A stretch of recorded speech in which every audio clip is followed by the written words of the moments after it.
Iimanyano zabasebenzi zityhola inkampani yakwaClover eBloemfontein ngokunga binankathalo okulandela ukuba abasebenzi abahlanu balenkampani befunyaniswe benentsholongwane yeCorona. Iimanyano zinyanzelisa ukuba isebe lezemisebenzi kufuneka libeke uxanduva kulenkampani ngokophulwa kwemiqathango yezempilo nokhuseleko. Ngapha kwe-300 yabasebenzi isalindele iziphumo zovavanyo lweCorona.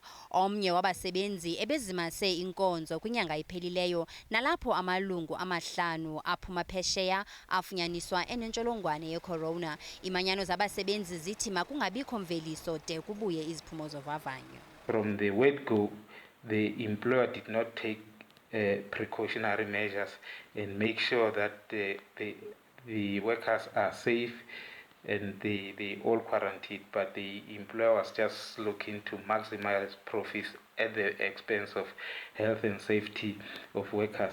Hence, we are saying the Department of Labour should intervene. Isebe lezempilo lithi kusaqhutywa nokukhangelwa kwabantu abebedibene nabasebenzi abosulelekileyo. The contacts of these people are about 18. This is inclusive of the next of kin and the people that this person was traveling with from Botshabelo to Bloemfontein. Logama inkampani yakwaClover ikhuphe ingxelo yokuba ukhuseleko lwabasebenzi isoloko lubeka phambili kwaye umsebenzi uza kumiswa de kufunyanwe iziphumo zovavanyo.